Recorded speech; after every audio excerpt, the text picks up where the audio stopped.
smile again with radio's home folks, Vic and Sade, written by Paul Wright.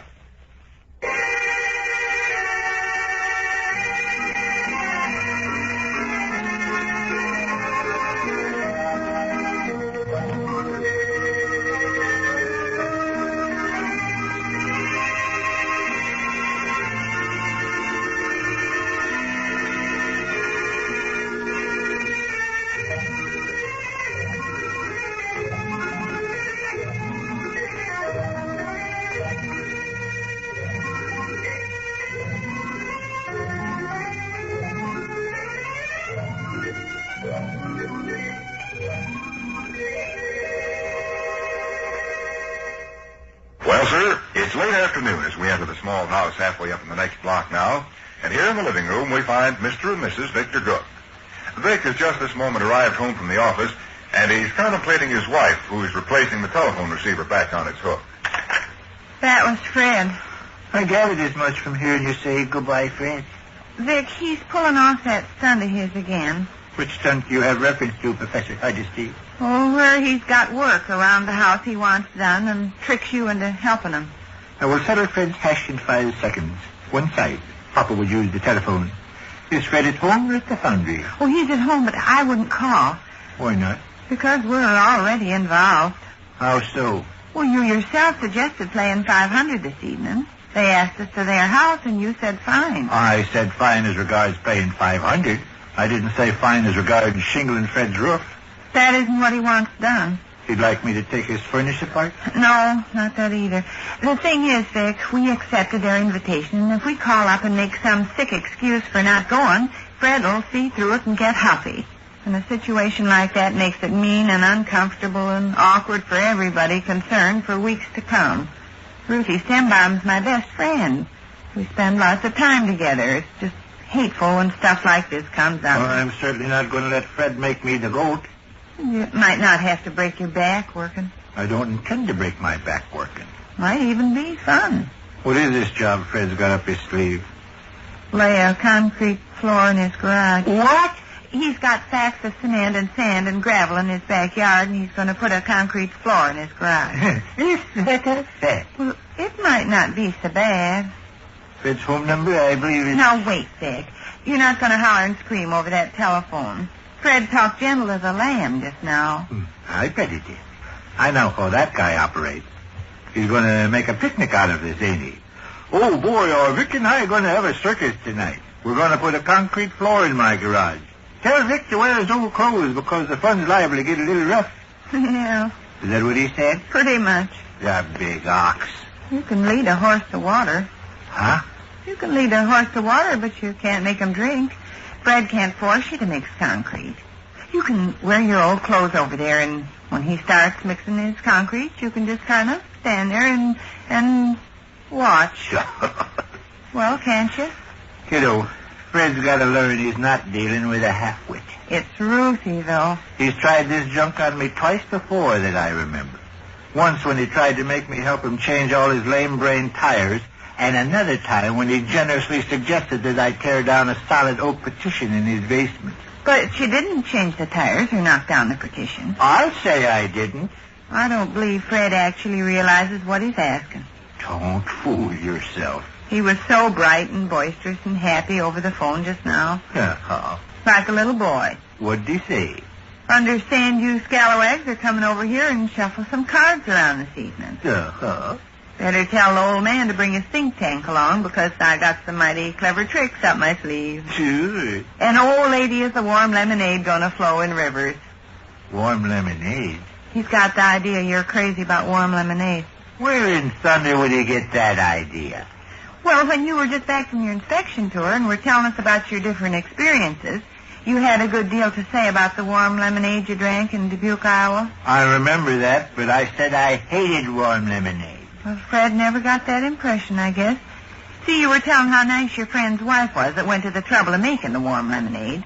So I guess Fred somehow went home with the notion warm lemonade is the thing you love best. I loathe warm lemonade like I loathe a snake.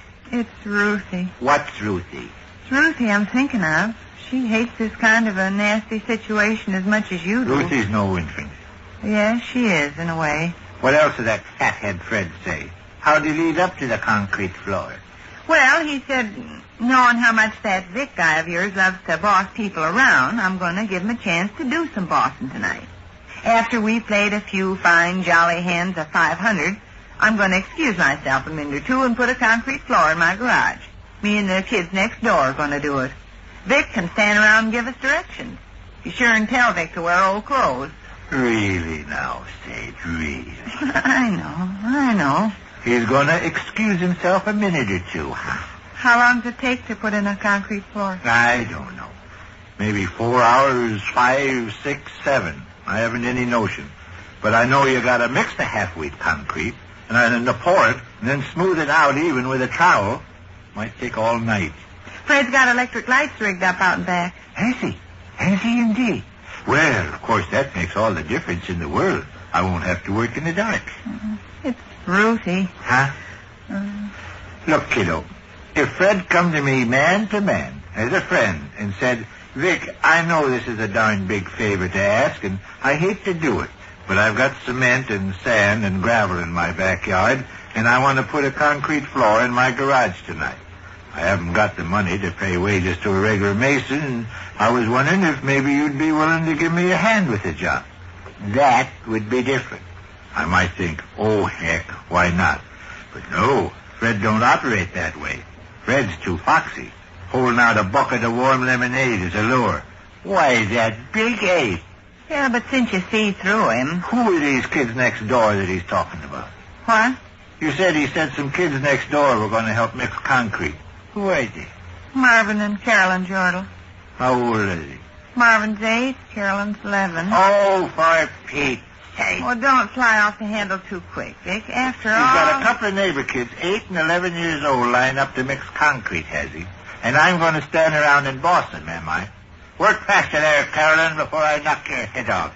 You can handle a bigger shovel full of cement than that, Marvin, you lazy rascal. You're just working yourself up now, Vic.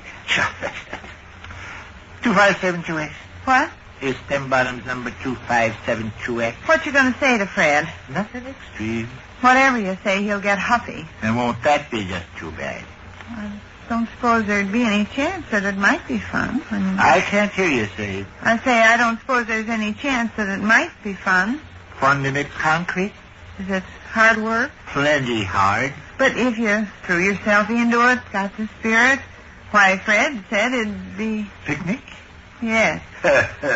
Vic and I'll fill our good old glasses clear to the brim with steaming warm lemonade. I hate warm lemonade. I hate warm lemonade. I'm just telling you what Fred said. Uh-huh. Vic and I'll fill our good old glasses clear to the brim with steaming warm lemonade.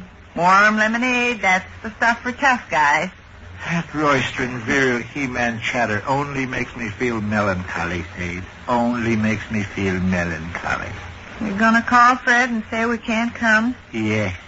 We've accepted his invitation. We accepted his invitation to play cards. We didn't accept any invitation to mix concrete. He'll be huffy. That suits me fine. Stay huffy for a month. Oh, maybe not. He will, too. I know he will. But during that month, he'll have time for reflection. Don't you suppose some truths might come to him in that time? Mm. I think they might. 2572X? Yeah. Kiddo, of course I don't want to do this. Go ahead. 2572X, please. What kind of an excuse you're going to make for not coming? I got one. One that sounds likely? No, not particularly. You won't storm it, Fred. No. Because that'd only make... Oh, hello, Fred. How are you, sport? Yeah, old Vic Gook, that dirty rotten crook. How's that, Freddie, my boy? What the Pullman 40 said to the Irishman? No, I don't believe I caught that one. No, tell it. Yeah. Yeah. Yeah.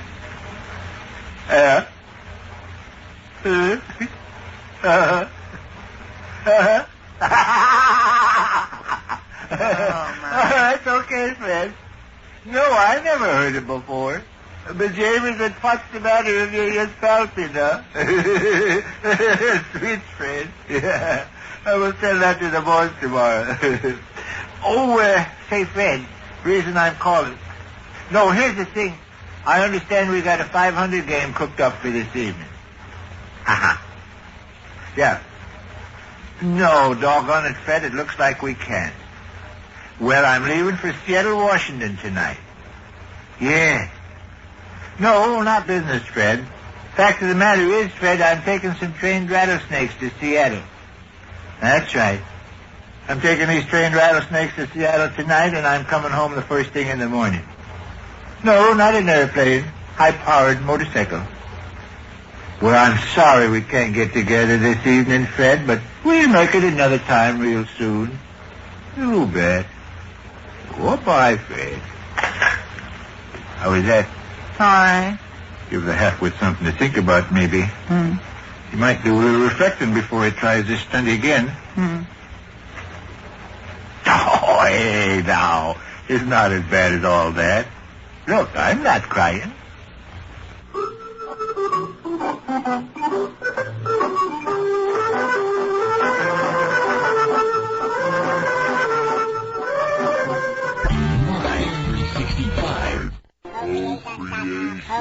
Creation.